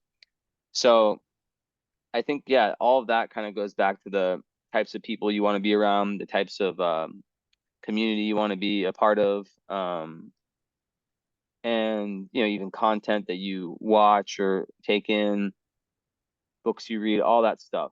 Um, I think that it really, you're here to really, it's Jupiter, to really learn and to always be updating, and always be, like what's most important, what do you hold most important, and then building tangible structures in your life to move towards those on a day-to-day basis. Yes. Speaking of Jupiter and just like knowledge, wisdom, all of that, you mentioned in the email that you're taking astrology course. So I typed in the Urania asteroid. It's the asteroid. It's really high up on the asteroid list. It's number 30 out of 24,000 asteroids. So Urania, counterpart to Uranus. Uranus was known as the god of the sky. Urania is a Titan. She's awesome. And it's in your 10th house of career. It's in Aquarius. Aquarius is very, I think if one sign were to be like a star seed or just like an astrologer, like anything, it would be Aquarius. But we have a trine to your Chiron conjunct your sun. So astrology, I mean, this is already pretty universal, but very, very, very healing for you. Some people are very apprehensive about astrology, right? We know this. That's also scoring your talent asteroid. You have talent asteroid in the first house. I thought I mentioned that too. You could be like a very talented person, but that doesn't surprise me either because even looking at it just outside of an asteroid perspective, it's showing up in other areas. You have Venus in the fifth house. You have all these Libra placements, right, heading towards beauty. Um, but yeah, you have, I think, a lot of talent to be had exploring astrology. I think it's really going to feed your Uranus at 0 degree. I think your Sag moon too. Like astrology is just amazing. It's one of my favorite ologies, right? Like the study of anything because it's ever changing, right? Just like anything else, there's stars that are going to die out. There's like the evolution of astrology, just with the what the houses represent too. Like I could just see for you, like it'll be something through learning it where you'll get to understand yourself better, but just like the idea of different identities in general, right? And kind of yeah, seeing how we're all a mirror, just different energies. But you mentioned astrology, and the eighth house rules over astrology. It's a house of astrology. So the fact that your moon's there too, it's very emotionally satisfying, takes you deeper. You can always go deeper with astrology. So your Sag moon in the eighth house is gonna love that course, I feel like. So good call intuitively. Feel happy to confirm that for you and to have this reading for you around your birthday too. So Yeah, definitely. Yeah, and like yeah, there's just so much good that comes from astrology. Like whether it's like your family or people you grew up with, it just helps you see, who you are, who other people are, who you are not, and who other people are not, right? I think that yeah, it just gives a lot of empathy and understanding why people are the way they are. But yeah, yeah, just I see so much creativity in this chart. Like I would not be surprised if you were an artist, and or if like even just design, for example, like the way that your room, your where you live, like just being very particular in terms of like how that looks and how the energy, like the feng shui and all that stuff. I could totally see that. You being very like organized and clean and mm, um yeah, it's just like a very like sixth house people, like it's very it's that's the daily, so it really is yeah, like you're someone who's really contributing to society on a day-to-day, like little by little by little by little by little level. And yeah, I mean to have Jupiter on the midheaven is one of the best placements in astrology. And it also means for astrocartography that if you live where you were born or close to it, you'll be on the Jupiter midheaven line, which is an amazing line for success. That's cool. But yeah, let's see. Yeah, and then Mars trining the moon is very good for willpower. It's kind of like you're able to just have the idea and then move towards it. um, which is really nice. And hold on, yeah, because Mars 22 14, yeah. So yeah, just having that, it's a great ability, and I think that there can even be like some kind of like chip on your shoulder type energy where if things with family, I mean, because your sun is in a loose sextile with your moon, so usually that speaks to the mother and father. It's not like a bad thing in terms of like the overall messages you'd gain from both, but yeah, if there is kind of that and like some type of energy where you feel like you're the dark, the like kind of the different one, and the black sheep, that can just give like a really good chip on your shoulder to want to succeed and to want to take this road less traveled. And yeah, just knowing that it's just never going to be possible to please everyone. And I think me and Haley are both great examples of this, like with our families when we started astrology. Haley's family is really religious. Um, so it definitely took, I think for both of us, it took time to really have like that support, but we just always having that just knowing, okay, this is the shit. Like what I'm learning is the shit. And, even doing one powerful reading for someone is just so, it's just so magical. And there's not really much in the world that's more worthy of time than astrology, in terms of being able to help people. So props to that. I'm gonna shed a tear. That was beautiful. um, yeah, just kind of looking at your chart too. I feel like what Jesse said about like the chip on the shoulder, just like it's gonna give you what you need. Like your Lilith in the fourth house, like it's really well aspected. Like I really can't get over that because Lilith really speaks to like our dark feminine and our relationship with that. It's very suppressed in modern society, right? So many different ways, right? There's lots of lines with, like in speaking of like to women, right? Like women should be like emotional, but like they should also like not be like too strong and like just all those dynamics, right? We think about what the dark feminine represents. It represents fierceness, fearlessness, passionate, it's seductive, it's it's really really beautiful. So I would just like to say that that's beautiful to me. Like you were ruled by very feminine energy, right? You have the chart ruler in Taurus, right? I could see you again, yeah, beautiful home, beautiful sense of self. There's depth to you. I really view that all combined as like a really really good dark like relationship with your dark feminine. So I thought I mentioned that. And yeah, just the fact that it's well aspected. Like I could see you with the Mars in the fourth house, Vesta on your moon, Vesta next to Sarah's, that you're somebody who kind of just innately understands family dynamics. I think you're Yeah. some, yeah, right? It's like kind of, and Venus in the fifth house, like I think you have a good relationship with your inner child.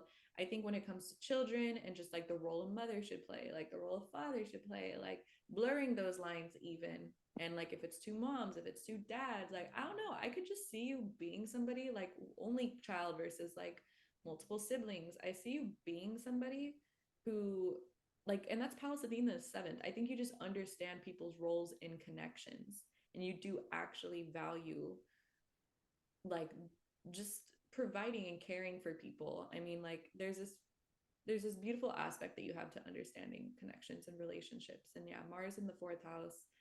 I think that also contributes to like even more water energy, right? Mars is Yeah. what area, yeah, like um what area of life you're just exerting the most amount of energy towards in this lifetime. So I could see you being somebody who with the North Node in Libra too, right? South Node in Aries, especially with Saturn, there could be this like I'm better by myself energy, even though you have South Node conjunct Juno. It's like understanding relationships, doing that. But yeah, there is also this like different forms of love, family, and like your relationships, being able to navigate people. Like I thought it was something to be noted.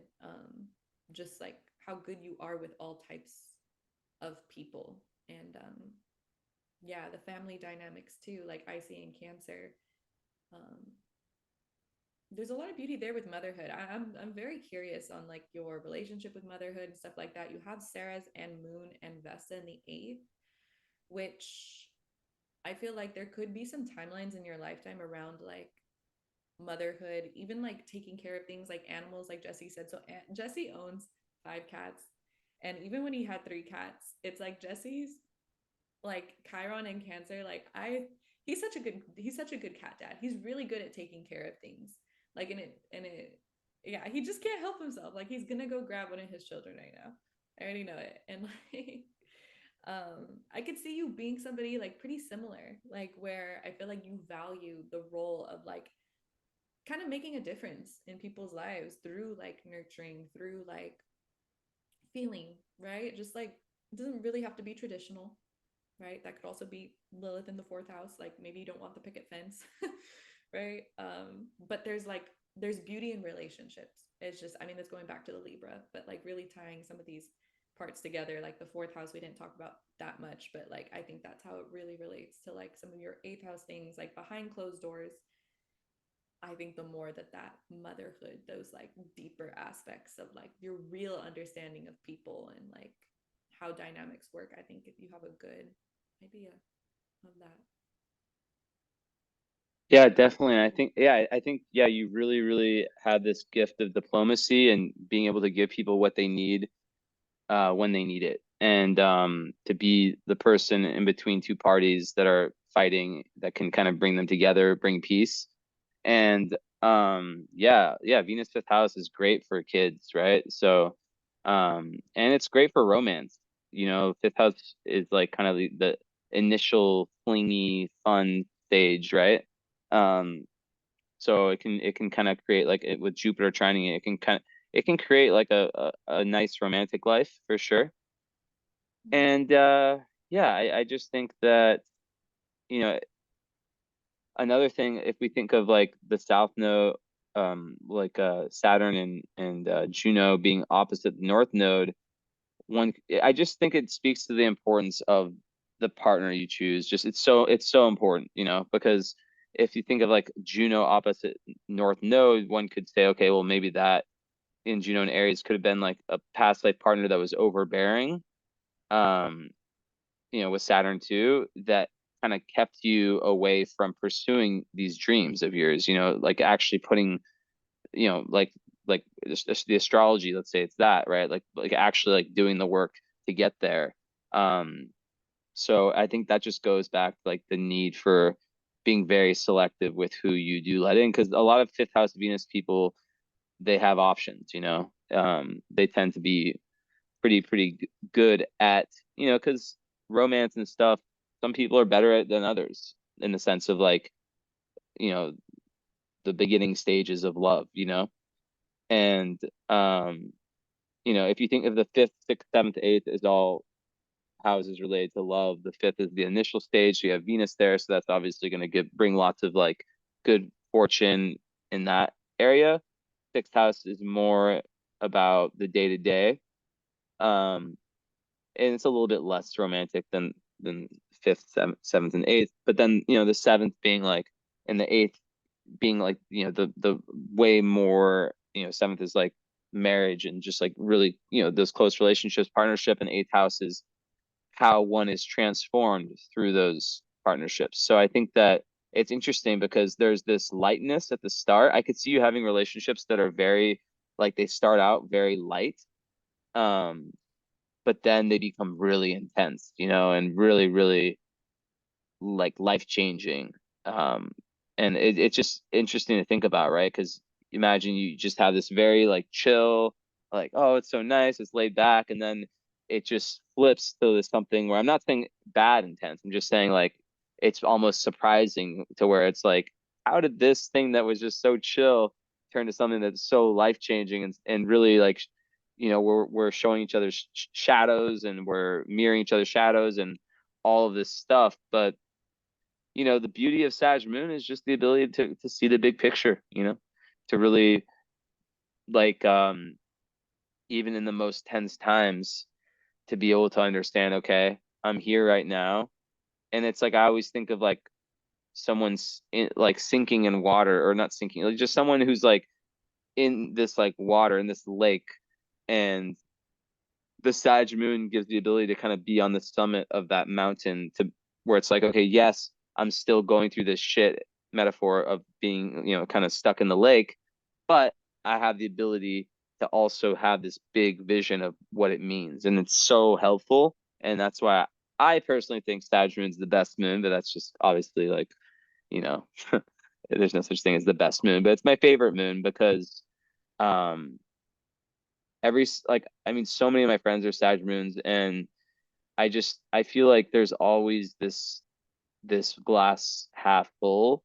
It's really hard to get a Sag moon down, and yeah, just combining Libra and Sag is nice. It's you can really be someone who helps a lot of people, and who I could see you having like a really creative spin, like having like art and creativity. Like, let's say you're doing astrology, I could see, like, for example, having like really beautiful videos, or really like well edited, like good colors, like all that, like kind of style, like a certain style to whatever you do, that's very, very true to you. So some cool stuff. Yeah, I mean that was beautiful. I really like that. I mean, I was looking at the combination of your energies too. It's really cool. Like I really like it. By the way, like your I mean like a little bit of transit stuff. Like you're having your nodal opposition like right now. Mm, So I think I I mean I would like to like kind of like wrap up and finish like on the 6th and 12th house like for my lasting thoughts. But I mean, I just can't emphasize enough like how big the next 2 years are for you. The nodes will switch January 2025 into Virgo and Pisces. This is a big time for you because you have so many placements. So these are lots of conjunctions. This is like a really big period of like healing, exactly what we were talking about, just everything related to anything we said in like Aries and Libra, like people pleasing, healing, the fact that your Uranus asteroid is like trining your sun and that's being activated right now. Like you're developing more into practicing, like developing your identity, healing any wounds, your mindset, like. And I think the biggest thing too, I mean, there could be some karmic things playing out right now with relationships in your life. I wouldn't be surprised if like there's like very significant people, you're meeting very significant people, or old people are coming back, or you're really just reflecting on like what relationship means to you. But I think more than anything, South Node in the 12th, North Node in the 6th, if you're somebody who like, especially with Saturn in the 12th house, Saturn's a very sober planet, very sober planet. We're going through Saturn in Pisces right now, where a lot of people are sobering up and kind of like just exploring a way different side of Pisces energy, more faith mm, based, more like transcendence, more like evolving, more like finding ends instead of like escaping. But there can definitely be like with 12th house Saturn, South Node, and 12th house of just like, I've seen people like with this like sleep for like long periods of their life. Like they'll say in high school they were like depressed and they would just sleep every day when they got home, for example, or like they tend to be really big daydreamers, or there could really be like an overactive imagination, right? They could be really talented like at things beyond the physical, sex, singing, music, spirituality, right? And Jesse kind of tapped into some of the like, you may slip into a meditative state like easier than some people. You could like really get healed through Reiki. You could like, you just are well versed, been there, done that in the realm of beyond the physical. And in this lifetime, if you do start to get really lost, right? Like that could also be squaring the sun, right? It's like, okay, who am I? What am I doing? Like my day to days are blurring. Like it's overwhelming energy, or like I'm really like really deep in my subconscious. Like the subconscious rules over a lot, like 95% of our thoughts. North Node in sixth house is like anything to bring you back into the present moment, which for Virgo placements and sixth house placements, usually the opposite. They want to get out of their head. They want to get lost in a fiction book, and that helps them. But like sixth house is like anything you like to do, like literally anywhere you live, whatever your situation is. You want to like drink your favorite tea like every day. You want to like sunbathe for a little bit. You want to talk to your pets. You want to like have your routines like finding routines that make you want to like anchor into reality, that like make you look at the world and kind of enjoy the present moment, it will be very soul fulfilling. Like it will not only revitalize you working out, 12th house is mental health, 6th house is physical health. Yeah. um I think I'll just wrap up on that. Yeah, just like leaning into reality can be really fun in some ways, you know, like the 12th house loves to get deep with it and your 8th house moon, but there is power in like enjoying your life fully, like, which I think is a big one, you know, finding the balance, not just in relationships, but yeah. Yeah.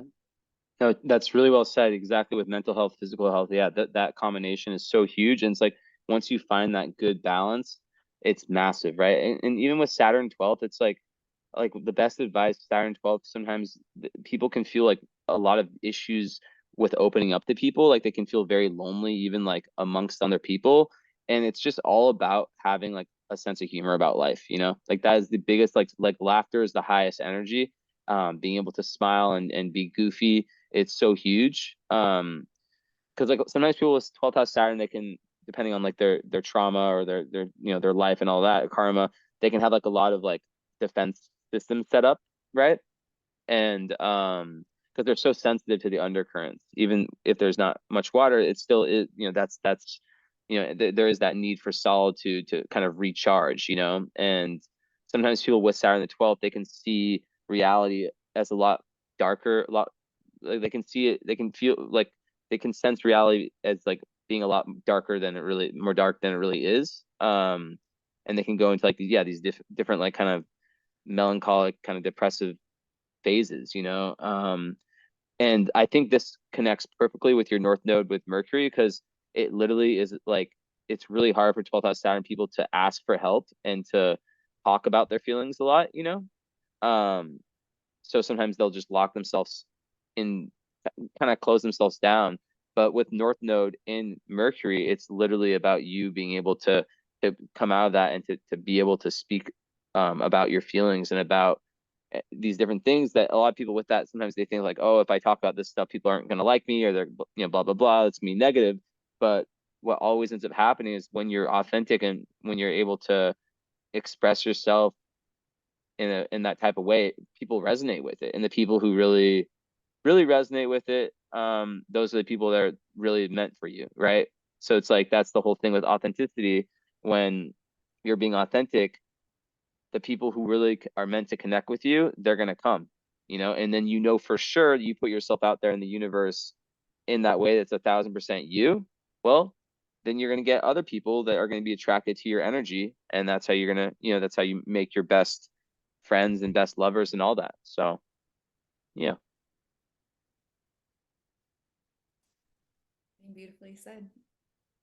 Beautifully said. Authenticity is a big one for you. I mean, that's just at your core soul frequency, like 8th house Sag moon, just like Vesta, just like authenticity, which I think is a beautiful balance to Libra, somebody who gets along with everybody, squaring the Neptune, right? It's like, I think you're very good at understanding people, like I said, like we've said, but yeah, definitely authenticity. And it's always great to meet another Sag moon because honestly, even just like as we went into your chart, it's just like you get deeper and deeper, and there's so much that you know, I think, about other people. And yeah, I think that's one of the things, honestly, that makes a good astrologer too, is understanding different relationships. That's how we do research, right? Like I do a lot of research through looking at like all the people I've dated, all the soulmates I feel like I've found traveling, or like that I've connected with in the world, and just like, yeah, family dynamics. Like I really think you could be good with that too. Also, by the way, Black Moon Lilith in the 4th house can represent like being from a line of witches, or just like really independent women, like women who are very sovereign, women who like think for themselves and like stand up for themselves. So you could have like some powerful female figures, or just even if it's not your mom, just like powerful women in your life. Yeah, definitely. And then there's just a ton of power. Like you have a mini grand trine of, um, you have Moon, which is sextile Sun, and then Sun sextile Mars, right? So then and then Mars trines Moon. So that is just like, you know, Mars is just pumping this energy, this assertiveness, this action-oriented energy to your sun and your moon, right? So it's a really, really good placement in the apex of the sun. So I think that just gives a lot of willpower and a lot of determination. And yeah, like it can give like a kind of like a masculine energetic feel, right? To be able to really be a go-getter and a fighter, right? So I think sports, yeah, sports could be really, really good for you to get some of that energy out, working out, sweating, all that. And yeah, and that's just that's magic for a 6th house, 12th house person, mental health, physical health, right?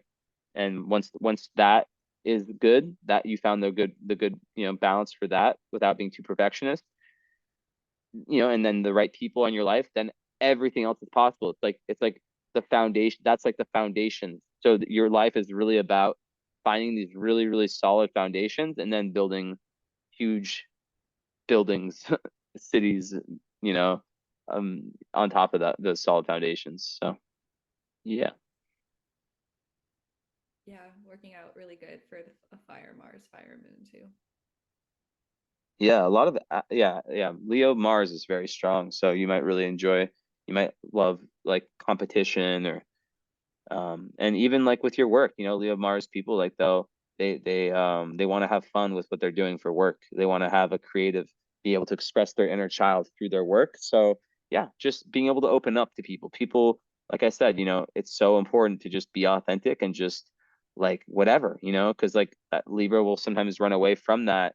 Um, but just like accepting, like not everyone's gonna fuck with me, and a lot of times it's because when you're really raw and you're really yourself, it can trigger people who haven't been able to do that for themselves, but that's not your problem, and you're gonna attract the right types of people through this authenticity.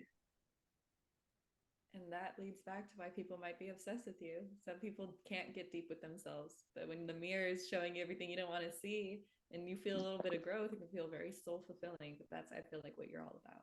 So, Exactly. Yeah, and yeah, that's always gonna be the thing for Libra, right? It's yeah, just really, really being mindful of that very thing, because yeah, some people like don't like me, some people don't like Haley, some like people like have their own reasons, and it just is what it is. And with your all those stars I saw, like Spica and Vega, like that is like very, very success oriented, like lots of fate related to, like yeah, these few years I feel like so much of your life purpose is going to come. And not saying that it hasn't already, but like it's just I would be very shocked if more and more things just start to happen. Like I'd be shocked if that didn't happen. And yeah, you just have people who don't like, people are just can be weird. It's just the way life is. But that doesn't mean that, like if there's one person that doesn't like you, but then there's three people that do, and you're being your authentic self, then that's a win. yeah. You also have Sirius IC. Did you see that? Oh Like, yeah. Yeah, that's another one that's very, very linked to wealth. So, and yeah. eighth house is inheritances. So, yeah, I mean, like a lot of people have money karma where they're really meant to like kind of learn the lessons of money. Some people don't. Judging by this chart, for what I see, I would, you know, I just would be surprised if your life was meant to be this like big struggle financially. You just have a lot in your chart that is good for money. Yeah. Sirius is also a star that, like, Syrians are very old. You actually have some of the oldest star seed. You have these oldest star seed markings in your birth chart. You have Lyran energy, OG star seeds. You have Spica has been around forever. Syrians are also super old. Yeah, I just can't get over like how much of a healer like aspect you have with Spica. And then like Vega, they do very well on Earth, Lyrans do. They're like pretty good at the whole material realm. This is a video game, like you Yeah. know. Spica too. Spica is like, I always think of like an African woman with like one of those big hats, like who's like super worldly. It's hard to describe the image I get, but like just speaks tons of different languages, just like really kind of smooth Libra vibe to them. just very, well, it just like like knows a lot of interesting things, very good conversator, just someone, yeah, it just makes very attractive energy. I don't know how else to say it. Yeah, I mean, speak of individuals, the ones that I know are so good looking too. I mean, that's just a bonus, but like they're really also very, very smart. They can withhold a lot of information. The Arcturians are very detail oriented. If you Google like Arcturians, the art for them just look very big head in a good way, but like, yeah, Syrians too. They like to delve deeper. Syrians do, like always looking for a deeper meaning. So Yeah, and that goes perfect with the eighth house. So lots to think about, but it's a very open chart. I like the energy. I don't feel um just non-astrology, just pure kind of intuitive. I feel a lot of openness with this chart. There's obviously some parts that there's some like warning signs that we've talked about, but overall I think that there are things that, you have a lot of this Mars willpower, and I think that's so massive. And I hope that this reading finds you well, because I'm sure you've already learned a lot about yourself, right, through a lot of the work you've done. And yeah, it's just always continuous. And even like learning about astrology, like I still learn things about my own chart. There's just, it never ends, right? Like there's so, like, even like a Sag moon, like I could talk 2 hours about just that. So it's like there's so much, and you observe yourself living and you're like, oh, that's that part of me, right? But like a lot of times when I look at charts, I see like conflicting parts. For example, my chart, I'm a Pisces sun, Sag moon, square each other. So I literally have, and I'm a Leo rising. So I literally have an Aquarius, Venus, and Mars. So I have one part that's super like fire, air, like masculine, and then another part that's so much more sensitive. And in my human design, it's like the hermit, and I'm a role model hermit, right? So it's like those two don't make any sense. So it's like I literally, I'm two people in one, and I have to somehow make it work. But for you, I see, and even Haley's Sag Moon, Cancer Sun, right? Very similar to me. So it's like there's that very watery part, and then that very active, fiery part. But for you, I don't see that as much, right? I see Sag and Libra, they're sextile, they get along well. And and then Mars and Leo, that those all those get along really, really well. And um, Taurus rising, it just adds kind of like a chillness to all of that. So if you're a ship, you're not there. Like I always use the metaphor of like, if there's two captains to your ship, they're both going in a similar direction, as opposed to one trying to go this way, one trying to go that way, like me. yeah, yep, yep. And there's another Venusian angel. Let's see if she can do what Esme does. Hey, look at the chart. Should I get Esme? I don't know where she is. Look at the chart. See if you can do it. What should we look at? Oh, she did it. Whoa. She looked at series. Where's Hmm. Esme? I think Esme's hiding from me. She knows I was gonna make her work. This is odd though. She's usually not that far away. But yeah, I think we went into the series, right? Just like second moons, it's like the second moon sign, right? It's like obviously not as important as your moon, but it's important. And it's, yeah, having Ceres and moon both in the same sign is pretty dope, because it's all, you're all about that Sag life. You're all about that Sagittarius growth energy, and just such a learner and such a adventure. So dope. Yeah, definitely can feel nurtured through freedom, like giving others, like being loved so much you feel free. Yeah, and then Vesta there too. Yeah, so all those, yeah, together. Definitely, yeah. So Sagittarius eighth house, yeah. Like really, like the more deep you can go, the more. So you attain freedom by how deep you go. So the more depth you like, the more deep you go into life, the more freedom that you. So even astrology is literally perfect for you, because astrology, the deeper you go into the study of it, the more you're able to free yourself, and the more you're able to free yourself, the more you're able to free other people. So that's the archetype of like this, and then it's all about transformation, eighth house Plutonian.